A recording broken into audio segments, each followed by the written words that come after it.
Hello बच्चों, तो इस लेक्चर में हम इलेक्ट्रिक फील्ड निकालेंगे डाइपोल की वजह से किस पॉइंट पर, इक्वेटोरियल पॉइंट पर। ठीक है, तो लास्ट लेक्चर में हमने निकाली थी एक्सियल पॉइंट पर। तो अगर आपको नहीं पता एक्सियल पॉइंट इक्वेटोरियल पॉइंट क्या होता है, तो प्रीवियस लेक्चर में मैं सारा इंट्रोडक्शन दे चुका हूँ कि ये जो पॉइंट होता है एक्सिस पर उसको एक्सियल पॉइंट बोलते हैं, जिसकी वजह से हम इलेक्ट्रिक फील्ड निकाल चुके हैं। और अब हम निकालेंगे इक्वेटोरियल पॉइंट पर। ठीक है, तो इक्वेटोरियल पॉइंट आपको पता होगा क्या होता है, जो सेंटर से जो प्लेन या फिर लाइन कह सकते हैं, वैसे प्लेन पास होता है डाइपोल के सेंटर से, तो उसमें कोई भी पॉइंट, उस पॉइंट पर हमको इलेक्ट्रिक फील्ड निकालनी है। तो मेन प्रोसीजर अपना क्या था? मेन प्रोसीजर ये था, देखिए, आपको इलेक्ट्रिक फील्ड किसी पॉइंट चार्ज की वजह से निकालनी आती है ना। किसी भी पॉइंट P पर इलेक्ट्रिक फील्ड निकालनी है तो आप कैसे निकालते हैं? अगर ये डिस्टेंस R है, ये पॉइंट P है, तो डिस्टेंस किसके इक्वल होता है? Electric field is equal to k Q by are square. ये बात आपको पता है। अब क्या है, अब आपको पॉजिटिव चार्ज की वजह से नहीं निकालनी, एक डाइपोल की वजह से निकालनी है, मतलब ये नेगेटिव चार्ज। तो बेसिक चीज जो हम करते थे वो ये करते थे कि पॉजिटिव की वजह से निकाल लो, नेगेटिव की वजह से निकाल लो और दोनों को जोड़ दो, तो जो रिजल्ट आएगा हमारा वही इलेक्ट्रिक फील्ड होगी, जो कि हम कर भी चुके हैं एक्सियल के केस में, है ना। अब इक्वेटोरियल पॉइंट के केस में करेंगे। तो जैसा कि मैं आपको बता चुका हूँ कि ऐसा नहीं है कि मतलब आपने डायग्राम बनाया, डेरिवेशन की और फाइनल रिजल्ट दे दिया तो हो गया आपका।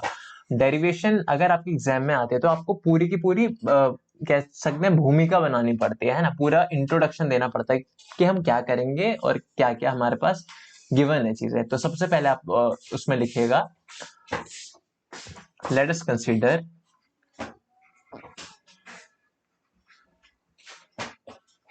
N electric dipole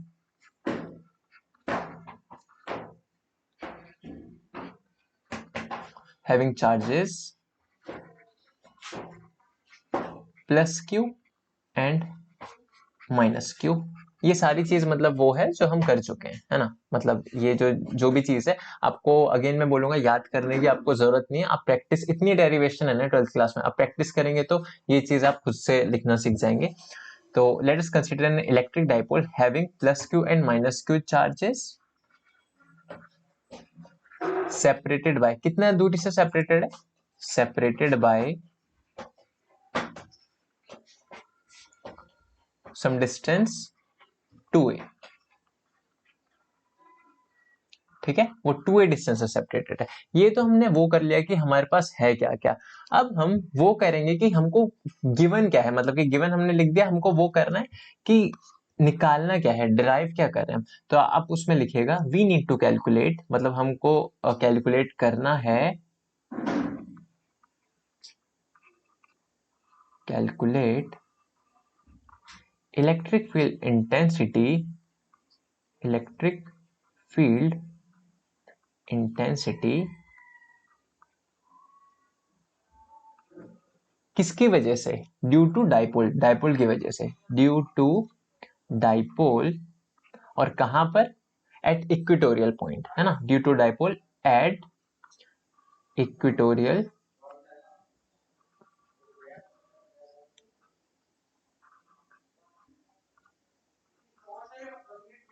at equatorial point. Equatorial point जो कि कितना डिस्टेंस से दूर है? आर डिस्टेंस से दूर है, विच इज विच का पूरा लिखिएगा, WHICH, which is r distance away, away from centre of dipole. ठीक है, अगर आपको ये बड़ा लग रहा है तो ये केवल मेरी स्लाइड में बड़ा दिख रहा है बच्चों, आप नोटबुक में लिखेंगे 3 पेजेस में खत्म हो जाएगा। और ये भी मत सोचिएगा कि ये लिखने में एग्जाम में मतलब कितना टाइम लग जाएगा। इतना टाइम आपको दिया जाता है कि आप ये सब चीजें आराम से लिख सके, क्योंकि ये आपका बेसिक है। अगर ये लिखेंगे नहीं तो मार्क्स कट जाएंगे, तो ये लिखना बहुत जरूरी है। ठीक है, तो ये सारी चीज आपने लिखी। अब इसको डायग्राम में शो कर सकते हैं। एक डाइपोल लीजिए, जो जो अब तक हम लिख चुके हैं वही हमको करना है। ये डायग्राम लीजिए, डाइपोल लीजिए, ये पॉजिटिव, ये नेगेटिव चार्ज, इनके बीच की दूरी कितनी है? 2a, है ना, 2a। हमको कहाँ निकालना है इलेक्ट्रिक फील्ड? इलेक्ट्रिक फील्ड हमको निकालना है इक्वेटोरियल पॉइंट पर। इक्वेटोरियल पॉइंट आपको पता होगा, ये पॉइंट है। यहाँ पर पॉइंट आप मान लीजिए ए बोल दीजिए, अगेन उसको ए, पॉइंट ए पर हमको निकालनी है इलेक्ट्रिक फील्ड, किसकी वजह से, डायपोल की वजह से। तो अब कैसे निकालेंगे, हमको वही करना है। तो ये ए जो है वो आप देखिए हमने क्या लिखा है, पॉइंट ए जो है आर डिस्टेंस दूर है, कहां से, डायपोल के सेंटर से। डायपोल का सेंटर ये रहा ओ, है ना, इससे आर डिस्टेंस की दूरी पे। यानी कि अगर मैं डायरेक्टली डॉटेड लाइन ना बना के मैं बोल्ड लाइन बनाऊं कि ये डिस्टेंस कितना हो गया, ये हो गया आर, ठीक है, आर। मेरे को पॉइंट ए पर निकालनी इलेक्ट्रिक फील्ड इंटेंसिटी डायपोल की वजह से।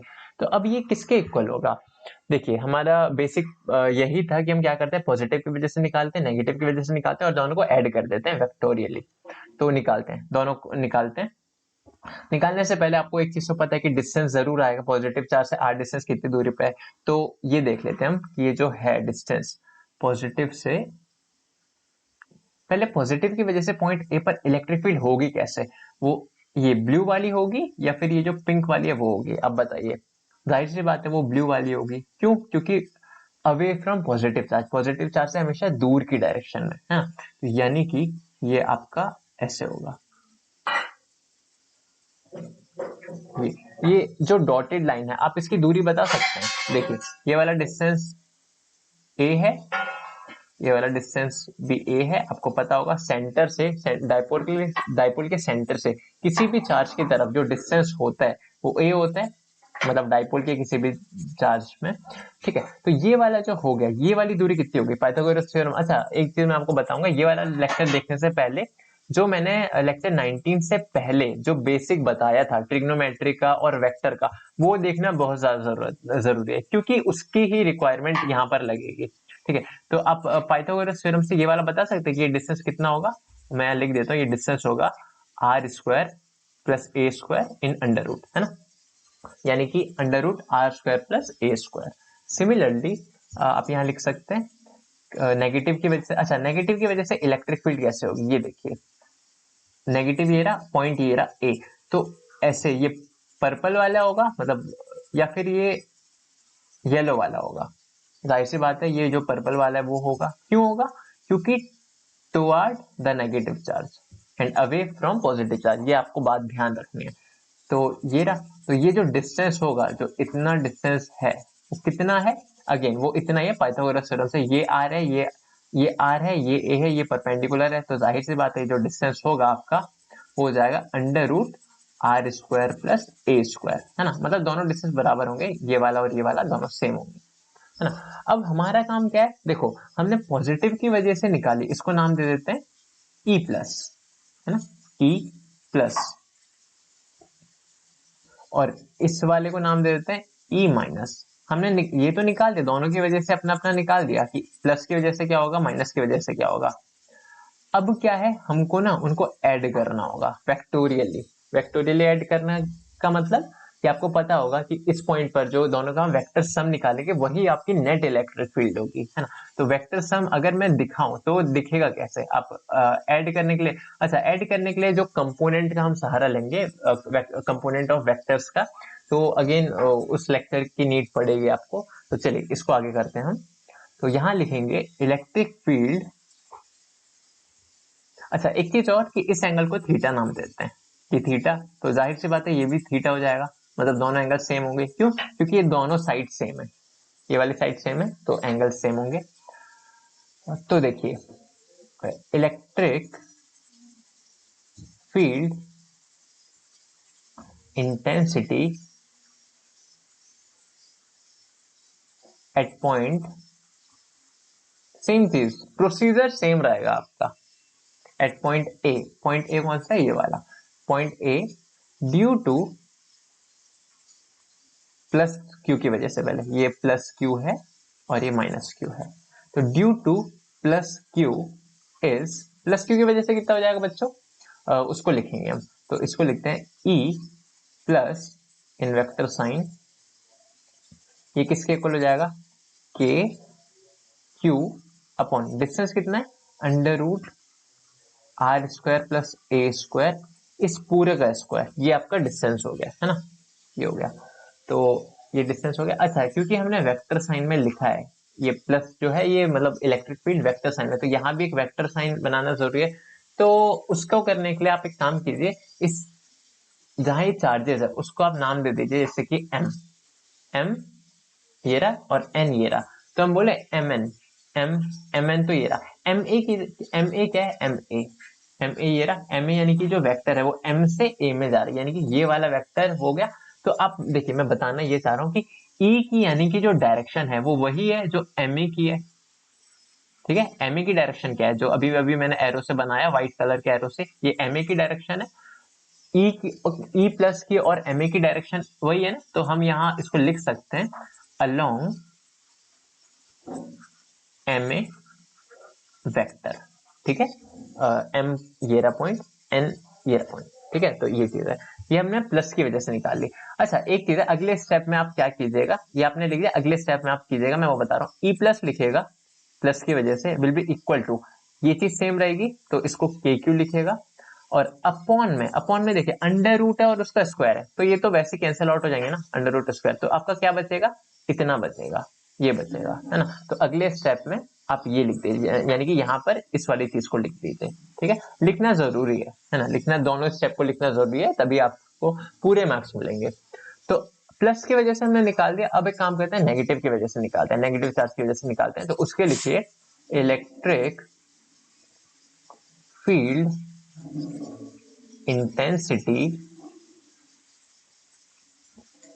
ड्यू टू, या फिर जैसे हम लिख रहे हैं उस हिसाब से लिखते हैं, at point A due to minus q charge की वजह से, माइनस क्यू की वजह से जो होगी वो कितनी होगी वो अब हम लिखेंगे।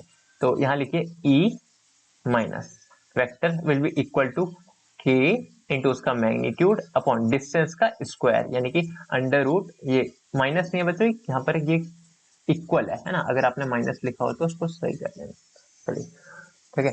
तो यहाँ हो गया k Q by under root are square plus A square का होल स्क्वायर, ठीक है। और इसकी डायरेक्शन क्या होगी, इसकी डायरेक्शन अलोंग ए एन बोल सकते हैं। अच्छा एन ए बोलेंगे या ए एन बोलेंगे, ए एन क्या होगा और एन ए क्या होगा मैं आपको ये बताता हूँ, ठीक है।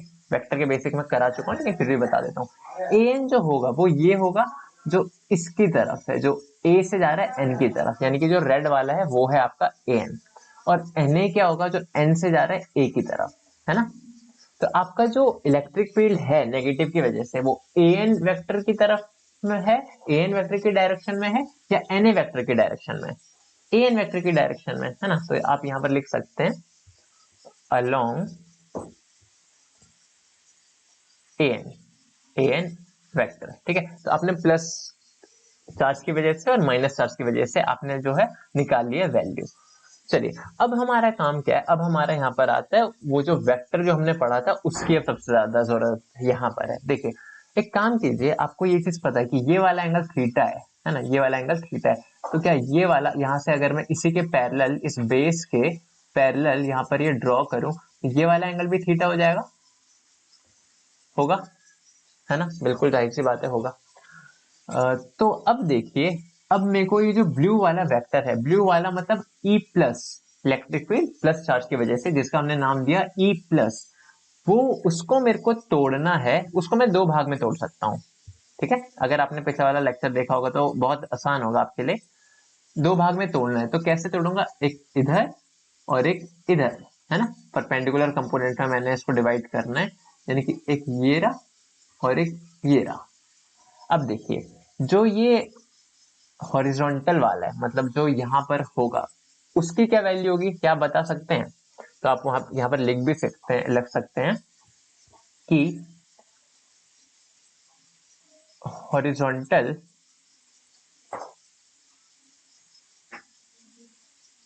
कंपोनेंट ऑफ ई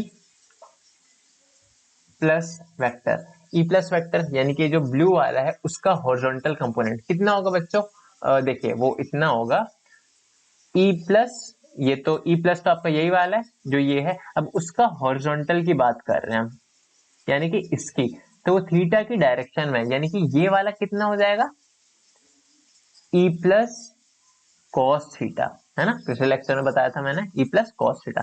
तो यही वाली चीज लिखेंगे। तो हॉरिजॉन्टल कंपोनेंट को ना एक नाम दे देते हैं ई प्लस, और ई प्लस इसको आप बोल सकते हैं एच, या फिर ई प्लस एक्स बोल सकते हैं, ई प्लस एक्स। ओके, तो वही है। तो ई प्लस एक्स किसके इक्वल हो जाएगा, ये E plus into cos theta, ये हो गया। अच्छा, एक चीज आप और कर सकते हैं कि इसके नेक्स्ट स्टेप में आप इस अंडर रूट को हटा दीजिएगा, अंडर रूट से स्क्वायर को हटा दीजिएगा। तो यही है। अब कॉस थीटा की वैल्यू क्या होगी वो देखते हैं। कॉस थीटा की आपको वैल्यू पता है क्या होता है? कॉस थीटा होता है आपका base upon hypotenuse, base upon hypotenuse. इस ट्रायंगल में, क्योंकि ये थीटा बराबर है, तो इस ट्रायंगल में मेरे को ये बताइए कॉस थीटा की वैल्यू क्या होगी, कौन सा ट्रायंगल है? अच्छा, एक बात ध्यान रहे, हमको आपको ये वाला ट्रायंगल नहीं ले लेना है, ये ट्रायंगल है, आपको कौन सा लेना है? ये वाला ट्रायंगल लेना है, राइट एंगल ट्रायंगल की बात कर रहे हैं, है ना। तो इस ट्रायंगल में बेस कितना है? इतना है बेस, एक ये रहा, है ना। हाइट कितनी है? ये रही आर हाइट है। तो यानी कि cos थीटा क्या हो गया? Base upon height. बेस कितना है? ए, तो बेस ए हो गया। हाइट कितनी हो गई? I mean hypotenuse, not height, I am sorry. Hypotenuse कितना हो गया? ये वाला। तो ये वाली वैल्यू कितनी हो गई? Under root are square plus A square. ठीक है, तो cos थीटा की वैल्यू मेरे पास ये आ गई, बेस अपॉन हाइपोटेन्यूस, है ना। तो यही है, तो इसको मैं लिख दूंगा यहाँ पर। अब अगले स्टेप में मैं क्या करूंगा, इसी को लिखूंगा, उसके एक्स कंपोनेंट को ई प्लस एक्स। अब छोटा लिखिएगा, इसको ऐसा मत कर दीजिए कि ई प्लस एक्स, एकदम गलत हो जाएगा, मीनिंगलेस, है ना। ई प्लस एक्स, इसको सबस्क्रिप्ट बोलते हैं। ये किसके इक्वल हो जाएगा? ई प्लस वाली पूरी की पूरी वैल्यू लिख दीजिए, क्योंकि यहाँ केवल हमने मैग्नीट्यूड लिखा है, तो अभी मैग्नीट्यूड ही लिखेंगे, डायरेक्शन लिखने की नीड नहीं है। तो मैग्नीट्यूड कितना हो गया? ई प्लस की वैल्यू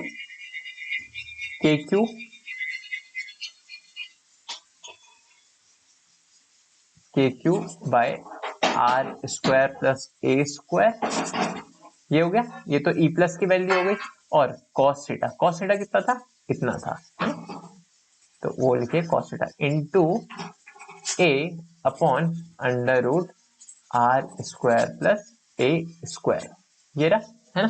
सिमिलरली ये तो आपने लिख दिया ये वाला वेक्टर, कौन सा वाला? जो इसका ये वाला कंपोनेंट था। अब इसका कुछ हॉरिजॉन्टल कंपोनेंट भी होगा, आई मीन ये जो कंपोनेंट है हॉरिजॉन्टल, अब इसका कुछ ये वाला कंपोनेंट भी होगा। मतलब कॉस वाला तो हमने देख लिया, अब हम साइन वाला वो करेंगे, है ना। तो यहाँ आप लिख सकते हैं कि जैसे हॉरिजॉन्टल कंपोनेंट, तो यहाँ लिखिए vertical component of E plus. E plus का वर्टिकल कंपोनेंट क्या हो जाएगा? वेक्टर साइन नहीं भी लगाएंगे चलेगा। तो किसके इक्वल हो जाएगा? वो उसको एक नाम देते हैं ई प्लस वाई की डायरेक्शन में। तो किसके इक्वल हो जाएगा? वो हो जाएगा ई वाई, मतलब ई प्लस इंटू, आपको पता होगा साइन थीटा, है ना। ये बहुत बेसिक है, मैं बता चुका हूँ ऑलरेडी, साइन थीटा। अच्छा, यहाँ पर साइन की भी वैल्यू लिख दीजिए आप। साइन की वैल्यू क्या होगी? साइन की वैल्यू क्या होगी बच्चों? साइन आप इजीली निकाल सकते हैं। Sine theta will be equal to, किसके इक्वल होता है? Perpendicular upon hypotenuse. परपेंडिकुलर क्या है यहाँ पर? आर है। हाइपोटेन्यूस क्या है? ये है, मतलब कि under root are square plus A square, है ना, ये है। तो साइन थीटा की वैल्यू ये रही, तो आप यहाँ पर लिख दीजिए ई प्लस, तो यही था, तो इसको वापस से लिख दीजिए k Q by are square plus A square. और साइन थीटा की वैल्यू क्या होगी? R upon under root are square plus A square. तो आपने क्या किया अभी, जो प्लस चार्ज की वजह से, यानी कि ये जो ब्लू वाली इलेक्ट्रिक फील्ड थी, उसको दो कंपोनेंट में डिवाइड कर दिया, है ना, एक हॉरिजॉन्टल वाला, एक वर्टिकल वाला। अब सेम काम हम करेंगे इस नेगेटिव चार्ज की वजह से। तो आपको सेम चीज लिखनी है, horizontal component of E minus, E minus का हॉरिजॉन्टल कंपोनेंट क्या हो जाएगा? उसको एक काम करते हैं, ई माइनस बोल देते हैं। अच्छा, अब बात यह कि उसको वो दिखेगा कैसे? वो ऐसा दिखेगा, एक कंपोनेंट इसका ये रहा और एक कंपोनेंट इसका ये रहा, है ना। ये इसके दो कंपोनेंट है। तो ये वाला जो है ये इसका हॉरिजॉन्टल हो गया, और ये वाला हो गया इसका वर्टिकल कंपोनेंट हो गया। अब मेरे को ये बताइए, हॉरिजॉन्टल कंपोनेंट में वो थीटा कितना होगा, ये वाला थीटा भी आप देखिए, ये वाला एंगल भी आपका थीटा ही होगा, है ना, अल्टरनेट एंगल, तो ये वाला भी थीटा ही होगा। तो ये अगर ई माइनस है तो ये वाला इधर कितना होगा, ई माइनस कॉस थीटा, उसी का कॉस थीटा हो जाएगा, है ना। तो उसी को अब हम लिखेंगे, चलिए, तो सेम चीज है, ई माइनस एक्स लिख देते हैं इसको। तो वो किसके इक्वल होगा, वो होगा ई माइनस का कॉस थीटा। तो ई माइनस क्या है, ये है ई माइनस, ये वाली वैल्यू ई माइनस है, तो वो होगा K Q by are square plus A square. और कॉस थीटा किसके इक्वल हो गया, हमने निकाला था cos theta, A upon under root are square plus A square, इसके इक्वल होगा, है ना। सिमिलरली हम लिखेंगे vertical component of E minus का हॉरिजॉन्टल लिखा, वर्टिकल लिखेंगे, तो E minus Y will be equal to E minus into, अब देखिए अगेन ये वाला ये थीटा था, तो ये वाला ई कॉस थीटा हो गया, ये वाला ई साइन थीटा हो जाएगा, ई माइनस साइन थीटा, है ना, ये साइन थीटा। अब सेम वैल्यू आप इसको लिखिए k q upon are square plus A square into r upon sine theta की वैल्यू यही थी, सेम रहेगी, upon are square plus A square, ठीक है। तो ये हमने चार चीज यहाँ पर निकालनी थी, वो निकाली। अब देखिए, अब मजे की बात क्या है, यहाँ पर मजे की बात ये है कि इलेक्ट्रिक फील्ड, अगर मैं वापस से उसको बनाऊं, देखिए इलेक्ट्रिक फील्ड नेगेटिव चार्ज की वजह से इधर थी, ऐसे थी, ऐसे दिख रही थी ना, हाँ, पॉजिटिव चार्ज की वजह से कैसे दिख रही थी, ऐसे दिख रही थी। अब वापस से डायग्राम देखिए ना, ये वाला इसी का मैं समझ लीजिए ये वाला पोर्शन बना रहा हूं मैं जूम करके, क्योंकि मेरे को एक दूसरी चीज एक्सप्लेन करनी है, ये पॉजिटिव की वजह से। अभी हमने लास्ट 2 पेजेस में किया क्या, ये जो हमने हॉरिजॉन्टल कंपोनेंट वर्टिकल कंपोनेंट निकाले, वो किया क्या, मैं आपको वही एक्सप्लेन कर रहा हूं। हमने ये किया कि ये जो E प्लस था, इसको मैंने डिवाइड कर दिया 2 कंपोनेंट्स में, एक परपेंडिकुलर वाला और एक मतलब बेस वाला, या हॉरिजॉन्टल या वर्टिकल कह सकते हैं। तो इसको एक ये रहा और एक ये रहा, ऐसे मैंने बांटा। सिमिलरली मैंने इस जो नेगेटिव कंपोनेंट था, इसको भी 2 कंपोनेंट्स में बांटा था, एक ये वाला और एक ये वाला, इन दोनों की ही कुछ वैल्यू निकाली थी। अच्छा, इसका नाम क्या रखा था मैंने, इस वाले का नाम मैंने रखा था E प्लस वाई, इस वाले का नाम क्या रखा था मैंने, E माइनस वाई, इस वाले ब्लू वाले का नाम क्या रखा था, E प्लस एक्स, इस वाले का नाम क्या रखा था, E माइनस एक्स। समझ पा रहे हैं आप, ये था। अब देखिए, अब यहां सबसे जो अच्छी चीज होने वाली है, यहां पर ऐसा होगा कि आप एक चीज देखेंगे, 1 सेकेंड, हाँ, आप एक चीज देखेंगे कि E प्लस वाई यानी कि जो ये वाला कंपोनेंट है और E माइनस वाई, ये दोनों की वैल्यू बराबर है। कैसे बराबर है देखिएगा, अभी हम निकाल चुके हैं इन वैल्यू को, वैल्यू देखिए, के क्यू बाय आर स्क्वायर, ये वाली जो चीज है जो मैंने बॉक्स के अंदर की है, क्या वो इसके बराबर है, दोनों वैल्यू सेम है ना, वैल्यू सेम है बिल्कुल। ये E प्लस वाई था और ये E माइनस वाई है, दोनों वैल्यू सेम आ रही है, मैग्नीट्यूड सेम है, मैग्नीट्यूड यानी सेम है। और डायरेक्शन क्या होगा, डायरेक्शन क्या है, डायरेक्शन अपोजिट है। तो मैग्नीट्यूड अगर सेम है, डायरेक्शन अपोजिट है, तो क्या होगा, कैंसिल आउट हो जाएंगे ना वो। तो यानी कि इलेक्ट्रिक फील्ड का जो ये वाला कंपोनेंट है, वर्टिकल कंपोनेंट, वो तो कैंसिल आउट ही हो जाएंगे पूरे, यानी कि E प्लस वाई और E माइनस वाई, ये दोनों मिलके कैंसिल आउट हो जाएंगे। बचेगा क्या, बचेगा केवल E प्लस एक्स वाला और E माइनस एक्स वाला, है ना, ये बचेंगे केवल। ये कैसे बचेंगे, आप देखिए, यहां पर ये वाला था E माइनस एक्स, एक्स की बात कर रहा हूं, एक्स कंपोनेंट की, है ना, और similarly E plus x, E plus x. तो ये वही चीज है कि कोई एक ब्लॉक है, ये सरफेस पर है, आपका फ्रेंड ये रहा और आप साइड में, आप दोनों ने इस ब्लॉक पर लगा दिया है फोर्स। आपके फ्रेंड ने 10 न्यूटन का फोर्स लगाया और आपने भी 10 न्यूटन का ही फोर्स लगाया सेम डायरेक्शन में। तो क्या होगा, ब्लॉक के ऊपर नेट फोर्स कितना हो जाएगा, 10 प्लस 10, क्योंकि दोनों की डायरेक्शन सेम है ना, 10 प्लस 10 20 न्यूटन का हो जाएगा। तो 20 न्यूटन से वो उसका जो नेट फोर्स होगा आपका ये रहा और आपके फ्रेंड का ये रहा, तो नेट फोर्स होगा वो एकदम बढ़ जाएगा, मतलब इनका ऐसा दोनों का सम कर देंगे।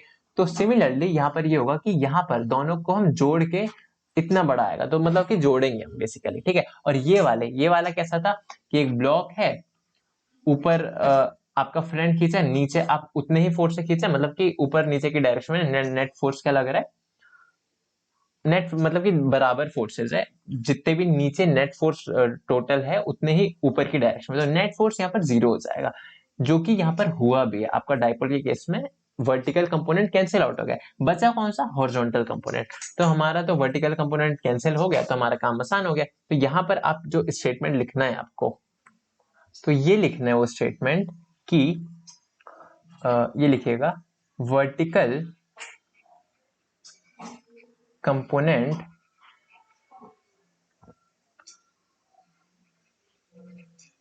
of electric field will cancel out each other, ठीक है। वर्टिकल कंपोनेंट जो है इलेक्ट्रिक फील्ड को कैंसिल आउट कर देंगे, कैंसिल आउट हो जाएगा। इसका मतलब यहां पर लिखिए net electric field at point A is, net electric field क्या हो जाएगी बच्चों, ई नेट, है ना, ई नेट। वेक्टर के साथ लिखेंगे तो ज्यादा बेटर है, क्योंकि एग्जाम में हो भी सकता है कि वेक्टर पे ना आए और नहीं भी हो सकता है, मतलब कि कुछ भी हो सकता है कि वेक्टर पे आए या पूछे, या टीचर पे डिपेंड करता है कि आपने वेक्टर पे लिखा है कि नहीं लिखा। अगर लिखेंगे तो हो सकता है मार्क्स दे दे, ना लिखने पे भी आपको मार्क्स मिल भी सकते हैं, नहीं भी मिल सकते हैं। इसलिए आप वो वाला सीखिए कि किसी भी सिचुएशन में आपके मार्क्स ना काटे, है ना। तो नेट इलेक्ट्रिक फील्ड जो हो जाएगी वो किसके इक्वल हो जाएगी, हमको क्या करना है, दोनों को ऐड कर देना। किन दोनों को, ई प्लस एक्स वाले को और ई माइनस एक्स वाले को। तो यहां पर आप लिख सकते हैं कि E plus x plus E minus x, ये चीज है ना। तो अब क्या है, इसी को अब हम लिखेंगे। तो नेट इलेक्ट्रिक फील्ड जो हो गई वो किसके इक्वल होगी, net electric field E plus क्या था, ई प्लस देखिए ये E plus x, E plus x क्या था, ये रहा ई प्लस एक्स। तो इसको लिखिए, तो ये आ जाएगा k q upon are square plus A square into a upon under root are square plus A square. और सिमिलरली मतलब ये प्लस है तो ये वाला प्लस लिखेंगे, और ई माइनस एक्स क्या था, ई माइनस एक्स ये रहा, है ना। तो ये रहा, तो k q upon are square plus A square into a upon under root are square plus A square, ठीक है। तो ये चीज है। अब आप एक चीज देख पा रहे हैं कि ये वाली चीज और ये वाली चीज एकदम बराबर है, एकदम बराबर वैल्यू। तो उसका मतलब मैं दोनों को 2 इंटू करके लिख सकता हूँ, बात तो बराबर है। तो 2 into k q a upon under root are square plus A square. अच्छा, ये जो चीज लिखी है एक्चुअली ये अंडर रूट, चलिए यहाँ पर यही लिख देते हैं कि ये वाली चीज हमने लिखी है into into under root are square plus A square, ये हो गया। ये चीज है। अच्छा, इस जो चीज है आपको एक चीज पता होगी कि कोई भी चीज जैसे अंडर रूट एक्स लिखी है तो उसका मतलब क्या होगा, एक्स की पावर हाफ होता है, इसका मतलब ये होता है ना। तो इसका मतलब ये वाली जो चीज अंडर रूट में, तो उसकी जगह मैं इसकी पावर हाफ भी लिख सकता हूँ, है ना, कोई दिक्कत नहीं है। तो अब क्या है, अब ये है यहाँ पर 2 इंटू के क्यू ए। आपको कुछ ध्यान आ रहा है कि ये वाली जो चीज है, मैं इसको रेड कलर में दिखाता हूँ, ये जो है ये आपको याद आ रहा है किसके इक्वल था, 2a इंटू क्यू किसके इक्वल था। पुराना लेक्चर देखा होगा तो आप तुरंत बोल देंगे पी के इक्वल है ना। तो ये वाली चीज को हम ऐसे लिख सकते हैं नेक्स्ट स्लाइड में कि this will be equal to k, तो है के इंटू में पी लिख सकते हैं, ब्रैकेट में चाहे तो लिख सकते हैं as p equal to 2a into q, ये चीज हो गई। तो अपॉन अपॉन एक चीज है आर स्क्वायर प्लस ए स्क्वायर, इसकी पावर तो 1 है, मतलब कुछ नहीं लिखा तो इसकी पावर 1 है, और सेम चीज है इसकी पावर हाफ है।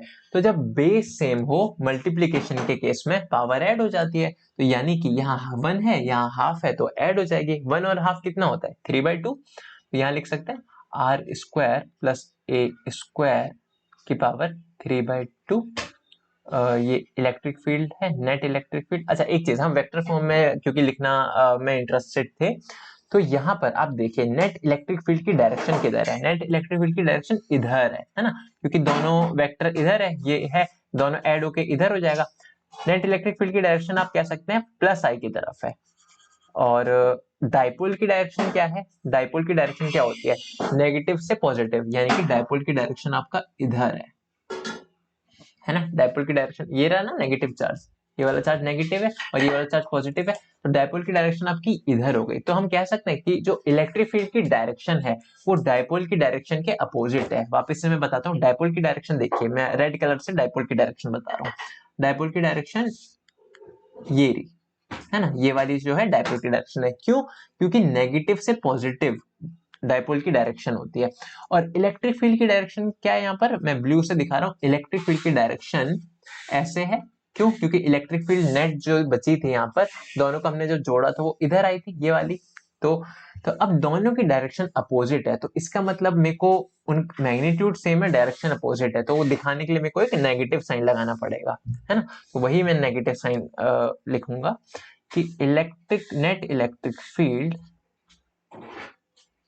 will be equal to k into p vector. देखिए अगर ऐसा लिखा हो, 1 सेकेंड, आर स्क्वायर प्लस ए स्क्वायर की पावर 3/2, ठीक है। पहली चीज तो ये देखिए यहाँ पर अगर ऐसा लिखा है तो इसका मतलब E की जो डायरेक्शन है वो P की डायरेक्शन के सेम है, लेकिन हमको पता है कि दोनों की डायरेक्शन अपोजिट है, इसलिए हमने लगाया यहाँ पर नेगेटिव साइन, है ना।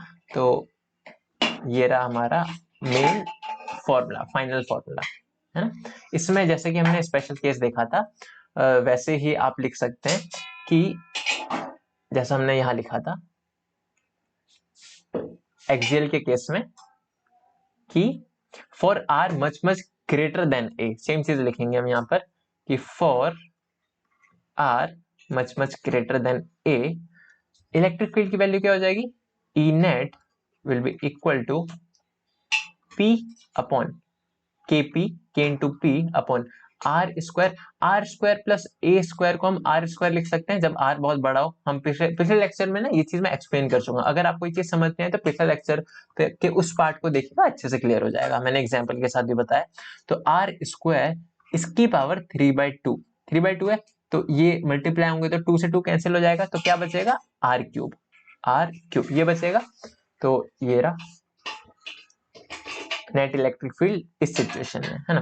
तो सिमिलरली आप यहां देख सकते हैं कि जो नेट इलेक्ट्रिक फील्ड थी या फिर डाइपोल की वजह से जो इलेक्ट्रिक फील्ड थी वो आर क्यूब के इनवर्सली प्रोपोर्शनल थी। अगेन जैसे कि मैंने बताया कि पॉइंट चार्ज के केस में आर स्क्वायर के इनवर्सली प्रोपोर्शनल होती है, लेकिन डाइपोल के केस में आर क्यूब के इनवर्सली प्रोपोर्शनल है, ठीक है। तो ये था बच्चों आपका इलेक्ट्रिक फील्ड डाइपोल की वजह से इक्वेटोरियल पॉइंट पर, है ना। तो आपको इसको अच्छे से देखना होगा और रिवाइज करना होगा, एग्जाम में आता है ये, मतलब एग्जाम में ये चीज आती है, मतलब इंपॉर्टेंट है, आती है, तो अच्छे से आपको इसको करना है, ठीक है। तो आगे की चीज हम नेक्स्ट लेक्चर में करेंगे। Thank you so much for watching the lecture.